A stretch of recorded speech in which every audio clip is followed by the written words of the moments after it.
et leur statut. On a si peu parlé d'eux que très rapidement, on pourrait oublier que lors de la dernière Coupe du Monde, ils étaient sur le podium, ils étaient en demi-finale, on l'oublie, demi-finale qu'ils ont perdu pour se retrouver troisième en gagnant le match de classement contre la Belgique. Ils sont donc troisième. On oublie aussi qu'ils sont vice-champions d'Europe.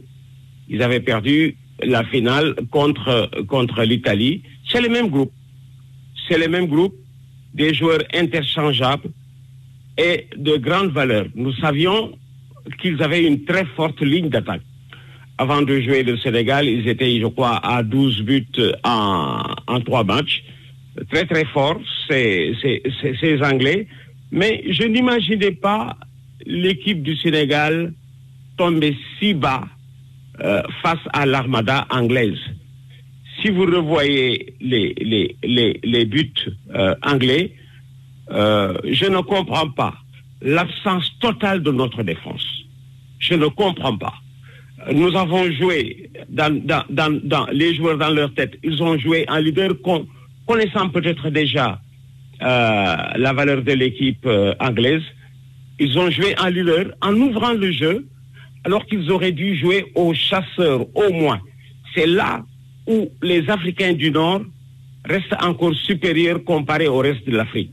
L'Algérie, l'Égypte, le Maroc, la Tunisie, ce sont des équipes si tactiques, si appliquées dans l'organisation du jeu qu'elles perdent largement par une marge si affligeante. 3-0, c'est beaucoup à ce niveau de la compétition. 3-0, c'est beaucoup. De leurs 3 Coupes du Monde, c'est la première fois que des Sénégalais perdent par 3 buts d'écart. C'est à ce niveau qu'il faut axer le travail. C'est vrai que nous savions que l'équipe était orpheline de Sadio Mané. Nous avons joué en essayant de nous passer de lui. Hier encore, il a brillé par son absence, surtout en constatant que de nos attaquants,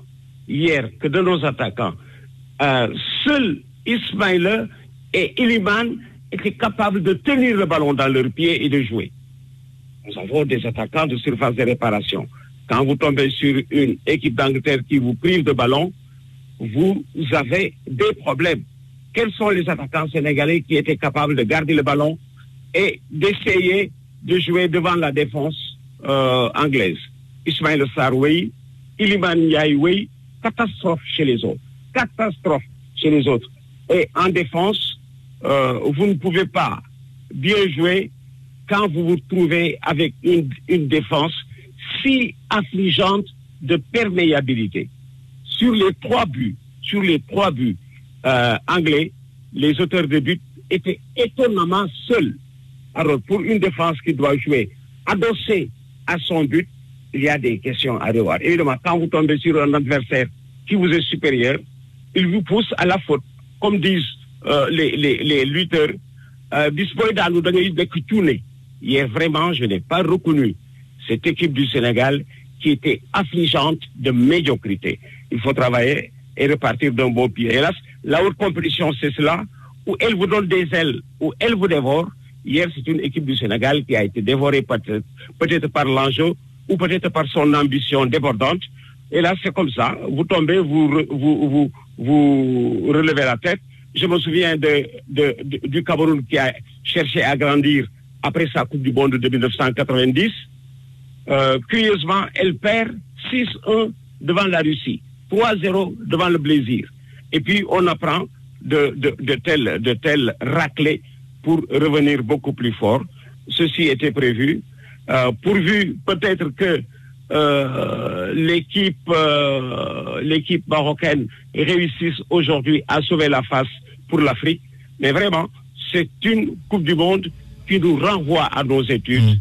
Nous savions que le niveau mondial était cela, repartir d'un bon pied et travailler, parce que vous ne pouvez pas, d'un tour de bras, percer et en Afrique et dans le monde. Le niveau mondial reste ce qu'il est. Bon, repartir et essayer de relever la tête dans les compétitions africaines.